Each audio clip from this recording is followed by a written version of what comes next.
event ends March 31st. Get in now. We are done.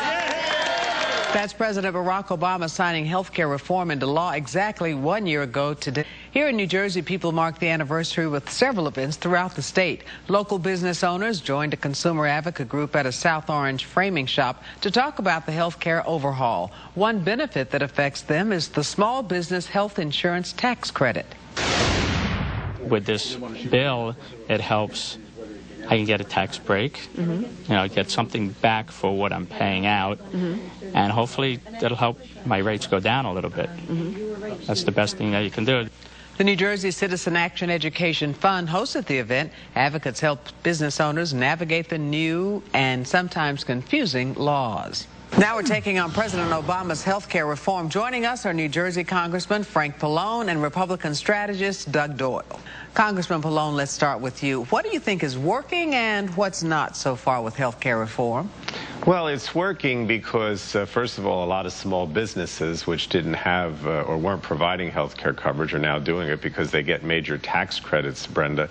But also we've eliminated a lot of discriminatory practices. So, for example, it used to be that you couldn't have your kids on your policy. Now they can up to 26 years of age. And for seniors, now they get a 50% discount under the prescription drugs when they hit the donut hole, which for many seniors they hit in September of a given year, and therefore they had to traditionally pay the whole thing out of pocket. Mr. Doyle, don't you hear a lot of other businesses, especially those shouting the loudest, saying, oh my goodness, it's not working for me, where am I going to get the money to pay for it? Well, I think that's exactly right, Brenda. What we have seen in the last year or so, I guess today's the anniversary date of Obamacare, is that the economy is not coming out of the recession as promised based on the legislation. Small businesses are not adding jobs because small businesses don't really know how to project what it's going to mean to them, both in the short term and long term, in terms of the cost for employees, in terms of cost for health care, or penalties for that matter for not complying with Obamacare. Congressman Pallone, you've obviously seen lots of good things for it, as you've just mentioned, but are there some things that you've seen that aren't working? Well, I think one of the things you have to understand is that the health care reform is phased in over the next few years.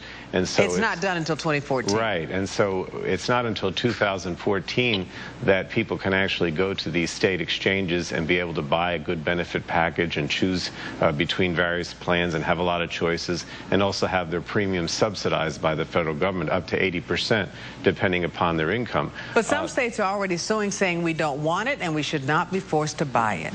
Well, the states, all they have to do basically is offer the private insurance through the various exchanges. I mean, when I heard Doug Doyle, it seemed as if he was suggesting that the health care reform was designed to get us out of the recession. Mr. Doyle, is that what you're suggesting? No, what I'm suggesting is it was touted by people like Congressman Pallone that this would be one of the things that would reduce the cost to small business people, that it would help us. Well, that is exactly what's happening, Doug. I mean, the fact of the matter is that more and more small businesses, because they get a 35% tax credit, are actually covering their employees. I mean, for a long time, more and more employers were dropping health insurance because they couldn't afford it. I say that that's not accurate, and certainly that's not what Americans across the country feel. In the last year, more people oppose Obamacare than were in support of it a year ago when it was first adopted. Mr. Doyle, let's talk about some of that opposition. Well, I think we continue to be in crisis, and I think that the Obamacare is going to put us in a worse position than we were when we started off. I think that we're talking about increased premiums. We're talking about increased deficit. Premiums are increasing now because it's not in effect. Well, the fact of the matter is, when it goes into effect, you're going to be able to have competition. Everybody's going to be covered,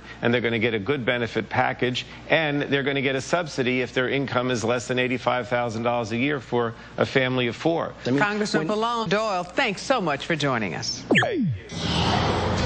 Stay tuned. Audrey's working on your 5-day forecast. That's true, Brenda. We're working on improving things around here. Temperatures were